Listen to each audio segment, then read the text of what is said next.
محترم حاضرین اور خواتین اسلام، اللہ رب العالمین نے ہم اور آپ کو صحیح سالم جسم عنایت فرمایا ہے، اور یہ اللہ رب العالمین کی بڑی نعمتوں میں سے ایک ہے۔ ورنہ ہم اور آپ اپنی انگلیوں کی طرف دیکھیں، ابھی بظاہر ہم اور آپ کو لگ رہا ہے کہ ان انگلیوں کی کوئی اہمیت نہیں ہے، ان کا کوئی مقام نہیں ہے، ان کا کوئی کام نہیں ہے۔ اگر یہی انگلیاں ہماری ہاتھوں سے الگ ہو جائیں، ختم ہو جائیں، تو ابھی کسی چیز کو پکڑنے کے اندر جو مضبوطی ابھی ہوتی ہے 5 انگلیوں کے ساتھ میں، وہ نہیں رہے گی۔ 2 آنکھیں ہیں، دونوں سے دکھتا ہے، اگر ایک آنکھ چلی جائے تو وہ مضبوطی باقی نہیں رہتی ہے۔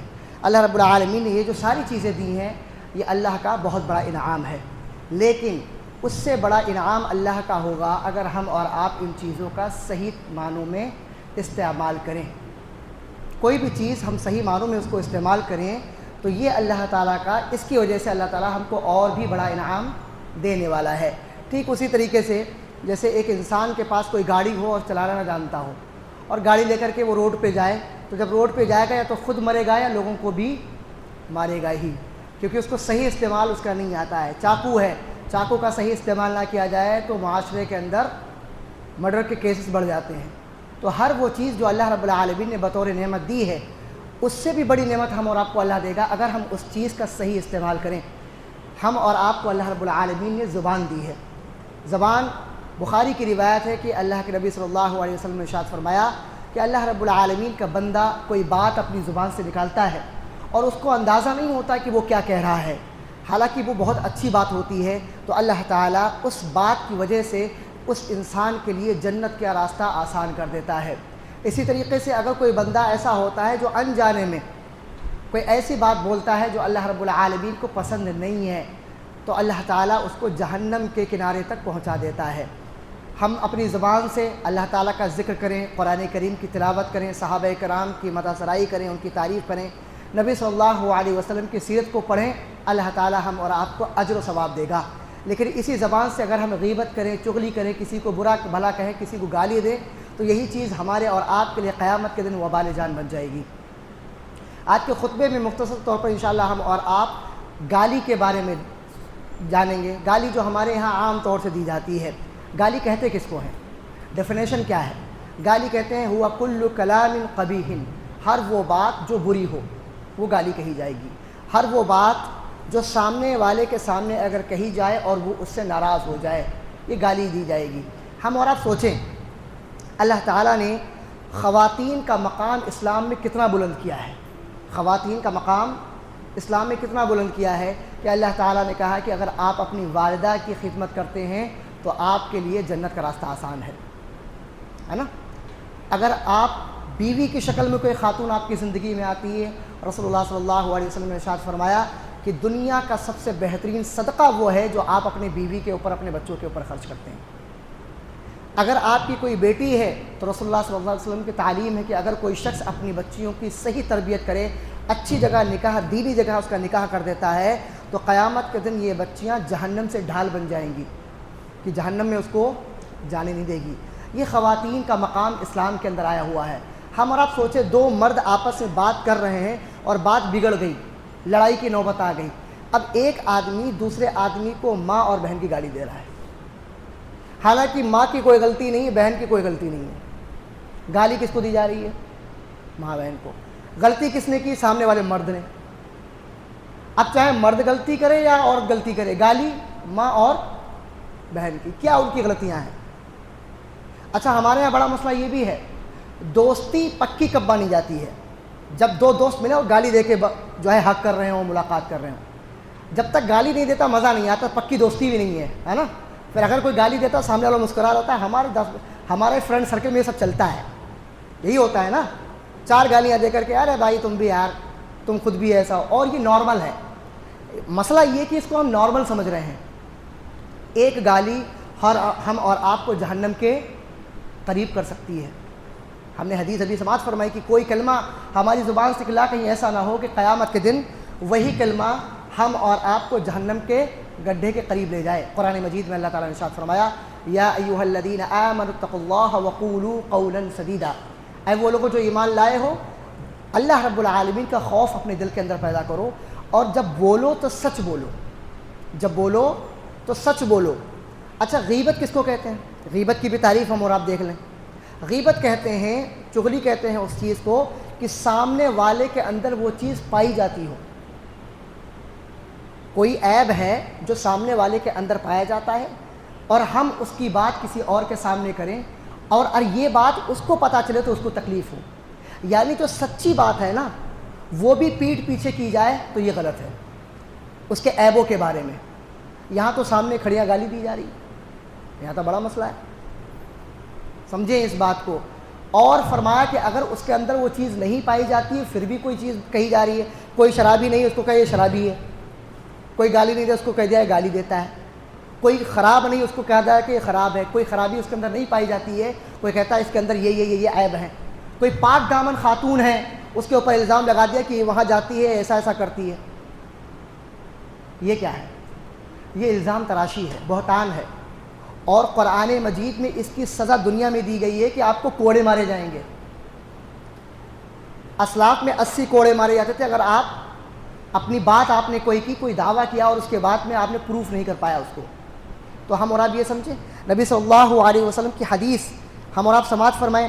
نبی صلی اللہ علیہ وسلم نے ارشاد فرمایا، اچھا ایک چیز اور دیکھیں، اسلام میں سب سے بڑا گناہ کیا ہے؟ شرک۔ سب سے بڑا گناہ شرک، سب سے بڑی نیکی توحید۔ اللہ تعالیٰ قرآن مجید کے اندر ارشاد فرماتا ہے وَلَا تَسُبُّوا الَّذِينَ يَدْعُونَ مِن دُونِ اللَّهِ فَيَسُبُّوا اللَّهَ عَدْوًا بِغَيْرِ عِلْمٍ۔ یہ لوگ جو شرک کر رہے ہیں، جو اللہ کے ساتھ کسی اور کو شریک کر رہے ہیں، جن کو یہ پوج رہے ہیں اللہ کے علاوہ، قرآن مجید میں کہا گیا آپ ان تک کو گالی نہیں دے سکتے ہو۔ اللہ کے علاوہ جن کی معبودان باطلہ جو ہیں، جن کی پوجا کی جا رہی ہے، قرآن مجید میں کہا گیا کہ آپ ان معبودان باطلہ، پیڑ پتھر دیوی دیوتا جو بھی ہیں ان کو بھی آپ گالی نہیں دے سکتے ہو۔ آپ کو یہ پتہ ہے کہ وہ ان کے ہاتھ کے بنائے ہوئے ہیں، ان کا رب باطل ہے، لیکن آپ کا رب تو سچا ہے نا، آپ گالی دو گے، لگے نہ لگے کوئی مسئلہ نہیں ہے۔ لیکن اگر اس نے گالی دی آپ کے رب کو، آپ نے کسی کو کہا اور اس نے پلٹ کے آپ کے رب کو گالی دے دی تو آپ کا رب تو سچ ہے نا، آپ کا رب تو حق ہے نا، وہ باطل نہیں ہے۔ دنیا کی ہر چیز اس کی مخلوق ہے، جس کی پوجا کی جا رہی ہے وہ بھی مخلوق ہی ہے اللہ تعالیٰ کی۔ تو کہنے کا مطلب یہ قرآن مجید میں ہم اور آپ کو گالی سے اتنا روکا گیا۔ ہوا کو برا، جو ہمارے یہاں ہوا چلتی ہے اس کو برا کہنے سے حدیث میں منع کیا گیا ہے، زمانے کو برا کہنے سے حدیث میں منع کیا گیا ہے، سواری جو ہماری ہوتی ہے اس کو بھی برا کہنے سے ہم اور آپ کو منع کیا گیا ہے۔ یہ قرآن کریم، احادیث اور رسول اللہ صلی اللہ علیہ وسلم کی تعلیمات ہیں۔ ہمارے یہاں کس کو گالی دی جا رہی ہے؟ انسان کو، اشرف المخلوقات کو، ایک دوسرے کو گالی دے رہے ہیں، اور کبھی کبھی پراؤڈلی دی جا رہی ہے، کبھی کبھی اپنے ذہنی فرسٹریشن کو نکالنے کے لیے دی جا رہی ہے۔ یہی ہوتا ہے نا۔ عبداللہ ابن مسعود رضی اللہ تعالیٰ عنہ کے حدیث بیان فرماتے ہیں کہ سباب المسلم فسوق وقتالہ کفر، ایک مسلمان کو گالی دینا یہ فسق ہے۔ ابھی فسق کیا ہے وہ میں بتاؤں گا۔ وقتالہ کفر، اور اس کے خلاف جھگڑا کرنا، لڑائی کرنا، اس کو مارنے کی اور اس کو قتل کرنے کی نیت سے بڑھنا، یہ انسان کو کفر تک لے جاتا ہے۔ یہ واضح ہے۔ فسق کیا ہے؟ فسق کے معنی گناہ کے ہوتے ہیں۔ اب ہم اور آپ کو لگے کہ گناہ ہی تو ہے، کیا اتنی بڑی چیز تو نہیں ہے۔ اللہ تعالیٰ نے قرآن مجید میں ارشاد فرمایا ان اللہ لا یرضی عن القوم الفاسقین، اللہ تعالیٰ فاسق جو فسق کرنے والے ہیں ایسی قوم سے راضی نہیں ہے۔ اللہ تعالیٰ ایسی قوم سے راضی نہیں ہے، پسند نہیں کرنا ایسی قوم کو۔ تو ہم اور آپ دیکھیں کہ جس قوم سے راضی نہ ہو، یہ چھوٹا گناہ ہوا، بڑا گناہ ہوا، تو ہم اور آپ کو اس گناہ سے بچنے کی کوشش کرنی چاہیے۔ اربع من کن فیہ کان منافقا خالصا، 4 عادتیں اگر کسی کے اندر ہے تو وہ پکا منافق ہے، ہپوکریٹ ہے، حدیث میں آتا ہے۔ ہم اور آپ دیکھیں کہ ان میں سے کون کون سی عادتیں اپنے ہاں نہیں پائی جاتی ہیں۔ ہم دیکھیں، پہلی چیز اذا اؤتمن خان، جب اس کے پاس کوئی چیز بطور امانت رکھی جائے تو وہ اس کے اندر خیانت کرے۔ آپ کے پاس کوئی چیز رکھی گئی، وہ چیز ٹینجبل ہے، انٹینجبل ہے، حسی ہے، غیر حسی ہے۔ کوئی سامان تھا جو رکھا گیا، اس کے اندر خیانت کر دی گئی، کوئی راز تھا جو رکھا گیا اس کے اندر بھی خیانت کر دی۔ تو اگر یہ خیانت والی عادت ہمارے اندر ہے تو یہ صفت کس کی ہے؟ منافقوں کی ہے۔ ابھی آپ دیکھیے گا کہ کیا یہ کوالٹیز ہمارے اندر پائی جاتی ہیں یا نہیں پائی جاتی ہیں۔ دوسری چیز کیا ہے، وَإِذَا حَدَّثَ كَذَبَ، جب منافق بات کرتا ہے تو بات میں وہ جھوٹ بھی ملاتا رہتا ہے، کچھ بھی ملا دیا اپنی بات کو بڑا کرنے کے لیے، اپنے آپ کو کچھ بھی کرنے کے لیے، بات منوانے کے لیے، بات میں وزن پیدا کرنے کے لیے۔ وَإِذَا حَدَّثَ كَذَبَ، جب وہ بات کرے تو جھوٹ بولے۔ دوسری آیت، تیسری چیز کیا ہے، وَإِذَا عَاهَدَ غَدَرَ، جب کوئی وعدہ کرے تو وعدہ خلافی کرے۔ اچھا، وَإِذَا حَدَّثَ كَذَبَ کے اندر ہم اپنے بچوں کو اس کی تعلیم دے رہے ہوتے ہیں۔ گھر پہ ابا ہیں، کسی نے نوک کیا، اس سے ملاقات نہیں کرنی تھی، بچے کو بھیجا کہ جاؤ کہہ دو ابا گئے ہوئے ہیں کہیں پہ، آئے نہیں ہیں، ہوتا ہے۔ فون آیا، بات نہیں کرنی تھی، فون اٹھاؤ بچے سے، ابا باہر گئے ہوئے ہیں، فون چھوٹ گیا ہے گھر پہ، بعد میں بات کر لیجیے گا آپ، یہی ہوتا ہے نا۔ کسی کا فون آیا، بھائی جلدی ملنا ہے، آ رہا ہوں بس راستے میں ہوں، گھر پہ بیٹھے ہوئے تھے، ابھی 10 منٹ تک گھر سے نہیں نکلنا ہے۔ یہ چیز چھوٹی ہے ہمارے یہاں، لیکن یہ بہت بڑی چیز ہے، یہ منافقوں کی علامت ہے، ہپوکریسی کی علامت ہے یہ۔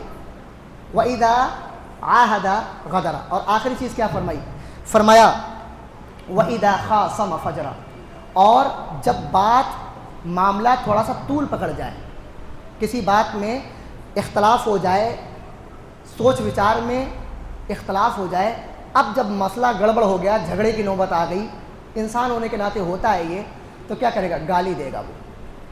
اب ہم اور آپ، یہ 4 کوالٹی بیان کی گئی ہیں، ہم اور آپ اپنے آپ سے سوال کریں کہ کیا ان چاروں میں سے کوئی ایسی کوالٹی جو ہمارے یہاں نہیں پائی جاتی ہے، اور اگر یہ چاروں پائی جاتی ہیں تو کیا کہا گیا، اربع من کن فیہ کان منافقا خالصا، اگر یہ چاروں چیزیں بیک وقت کسی انسان کے اندر پائی جاتی ہیں تو وہ منافق ہے۔ صحیح مسلم کے اندر روایت آتا ہے کہ اگرچہ وَإِن صَامَ وَصَلَّى وَزَعَمَ أَنَّهُ مسلم، اگرچہ وہ یہ سمجھ رہا ہو، نماز بھی پڑھ رہا ہو، روزے بھی رکھ رہا ہو، اور وہ اپنے آپ کو مسلمان سمجھ رہا ہو، پھر بھی اگر 4 عادتیں اس کے اندر یہ پائی جاتی ہیں تو وہ کیا ہے، منافق ہے۔ اب ہم اور آپ اپنے آپ سے سوال کریں کہ ہمارے اندر یہ کوالٹیز نہیں پائی جاتی ہیں۔ اچھا، یہ بات جو ابھی تک چل رہی تھی یہ عام لوگوں کے بارے میں تھی، یہ عام لوگ مسلمان ہیں ان کے بارے میں تھی۔ صحابہ کرام کے بارے میں اگر کوئی اس طرح کا معاملہ کرے تو اس کے بارے میں کیا کہنا ہے؟ صحابہ کرام کے بارے میں تبرہ کیا جائے، گالی دی جائے، سب و شتم کیا جائے کہ انہوں نے ایسا کر دیا، ویسا کر دیا، یہ کر دیا، وہ کر دیا، کہا جائے۔ ابو ہریرہ رضی اللہ تعالی عنہ حدیث کے بہت بڑے امام ہیں کہ بہت ساری احادیث اور بہت ساری دین کی چیزیں ہم تک ان سے پہنچی ہیں۔ سب سے زیادہ احادیث کا ذخیرہ ابو ہریرہ رضی اللہ تعالی عنہ کے بارے میں۔ کوئی آدمی کھڑا ہوتا ہے، کہتا ہے کہ وہ سرکاری اور درباری مولوی تھے، سوچیے آپ، یہ چھوٹی بات نہیں ہے۔ معاویہ رضی اللہ تعالی عنہ، جن کے والد کے بارے میں رسول اللہ صلی اللہ علیہ وسلم نے فتح مکہ کے موقع پر بیان فرمایا تھا کہ جو ابو سفیان کے گھر میں داخل ہو جائے وہ بھی امان پا گیا، اس کو بھی کچھ نہیں کہا جائے گا۔ اور تو اور معاویہ کون؟ جن کی سگی بہن رسول اللہ صلی اللہ علیہ وسلم کی بیوی ہیں، سگی بہن رسول اللہ صلی اللہ علیہ وسلم کی بیوی ہیں۔ ان کے بارے میں کہا جائے کہ وہ شرابی تھے اور گھر میں شراب کی تجارت کرتے تھے۔ اللہ تعالیٰ کی شراب کی حرمت آنے کے بعد بھی کوئی عمر کو گالی دے، کوئی ابو بکر کو کچھ برا بھلا کہے، عثمان، علی رضی اللہ عنہ، حسن و حسین رضی اللہ عنہ اجمعین کو ان کو کہے، کہاں کا اصول ہے؟ ہم اور آپ کا، مسلمانوں کا عقیدہ تو یہ ہے کہ جہاں نبی صلی اللہ علیہ وسلم کے قدم پڑ گئے جس زمین کے اوپر، ہم اس زمین کو عقیدت کی نگاہوں سے دیکھتے ہیں۔ جو کپڑا رسول اللہ صلی اللہ علیہ وسلم نے پہن لیا اگر وہ موجود ہو، ہم کو پتہ چل جائے، تو ہم اور آپ اس کو عقیدت کی نگاہوں سے دیکھتے ہیں، نہیں دیکھتے ہیں۔ تو وہ ہستیاں جنہوں نے نبی صلی اللہ علیہ وسلم کی تربیت حاصل کی، ان کے بارے میں کوئی سب و شتم کرے اور اس طرح کی بات کرے تو آپ سوچیں کیسی ان لوجیکل بات چل رہی ہے۔ کون صحابہ کرام؟ صحابہ کرام وہ جن کو اللہ تعالیٰ نے کہا ہے اولئک حزب اللہ، یہ کون ہے؟ اللہ کی جماعت ہیں، اللہ کی گروہ ہیں۔ اولئک هم المفلحون، کون لوگ؟ جو کامیاب ہیں۔ اولئک هم الراشدون، کون؟ جو ہدایت یافتہ ہیں۔ رضی اللہ عنہم ورضوا عنہ، وہ کون؟ جن سے اللہ تعالیٰ راضی ہے اور وہ اللہ تعالیٰ سے راضی ہو گئے، اللہ راضی ہے ان سے۔ اولئک هم المؤمنون حقا، کون؟ جو حقیقی معنوں میں مومن ہیں، جن کے ایمان کو ہمارے ایمان کی کسوٹی بنایا گیا ہے کہ اگر ہمارا ایمان ہم کو ناپنا ہے، پیمائش کرنی ہے کہ ہمارا ایمان ٹھیک ہے کہ نہیں، تو کس کو دیکھنا ہے؟ صحابہ کرام کو۔ قرآن مجید میں آیا فَإِنْ آمَنُوا بِمِثْلِ مَا آمَنْتُمْ بِهِ فَقَدِ اهْتَدَوْا، اگر تم ایسا ایمان لاؤ جیسے صحابہ لے کر کے آئے ہیں تو تم ہدایت پر ہو۔ ایسے لوگوں کے بارے میں اگر کوئی اس طرح کا جملہ اور اس طرح کی باتیں کرے تو حقیقی معنوں میں تکلیف ہوتی ہے، اور تکلیف ہونی چاہیے۔ کیوں تکلیف ہونی چاہیے؟ کیونکہ نبی صلی اللہ علیہ وسلم کی حدیث ہے، عبداللہ ابن عباس رضی اللہ تعالی حدیث کے راوی ہیں، یہ سلسلہ احادیث صحیحہ کے اندر حدیث آئی ہوئی ہے 2340۔ عبداللہ ابن عباس رضی اللہ تعالیٰ بیان فرماتے ہیں کہ رسول اللہ صلی اللہ علیہ وسلم نے ارشاد فرمایا، من سب اصحابی فعلیہ لعنت اللہ والملائکۃ والناس اجمعین، جو میرے صحابہ میں سے کسی کو بھی برا بھلا کہے، جو میرے صحابہ میں سے کسی کو بھی برا بھلا کہے، اس کے اوپر فرشتوں کی، اللہ کی اور تمام کے تمام لوگوں کی لعنت۔ یہ رسول اللہ صلی اللہ علیہ وسلم نے لعنت بھیجی ایسے انسان کے اوپر جو صحابہ کرام کو برا بھلا کہتا ہو۔ صحابہ کرام نے اگر ایک آدھا کلو یا 100 گرام اناج اللہ کے راستے میں صدقہ کیا ہے تو حدیث کے اندر کیا آتا ہے کہ اگر ہم اور آپ احد پہاڑ کے برابر سونا خرچ کر دیں تو اس کا آدھا بھی نہیں پہنچ پائیں گے جتنا ثواب ان کو ملا ہوا ہے۔ انہوں نے اپنی جان کی بازیاں دے کر کے صحابہ کرام نے آگے اسلام کو آگے بڑھایا۔ ہم جو یہاں بیٹھے ہوئے ہیں کس کی وجہ سے؟ کوئی واٹس ایپ میسج نہیں آیا تھا کہ وہاں سے مکے سے آ گیا بھائی مسلمان ہو جاؤ سب لوگ، اپنی جان کی بازی لگا کر یہاں تک پہنچے ہیں، اور ہم تو دینی تعلیم دی ہے۔ آج ہم سینہ ٹھوک کے کہتے ہیں کہ ہمارا اسلام سب سے سچا ہے اور قیامت تک رہے گا۔ کیوں؟ کیونکہ صحابہ کرام نے رسول اللہ صلی اللہ علیہ وسلم کی ایک ایک عادت کو نوٹ ڈاؤن کیا اور ہمارے سامنے پیش کر دیا کہ یہ نبی صلی اللہ علیہ وسلم ایسے ایسے ایسے رہا کرتے تھے، ایسے پیتے تھے، ایسے کھاتے تھے۔ ان کا اتنا بڑا احسان ہے۔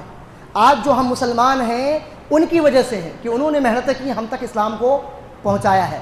اب کوئی کھڑا ہو اس طرح کی بات کرے تو اہل سنت والجماعت کا عقیدہ کیا ہے کہ جو ان سے محبت کرے ہم کو بھی ان سے محبت کرنی ہے، اور جو ان سے نفرت کرے ہم کو ان سے نفرت کرنی ہے۔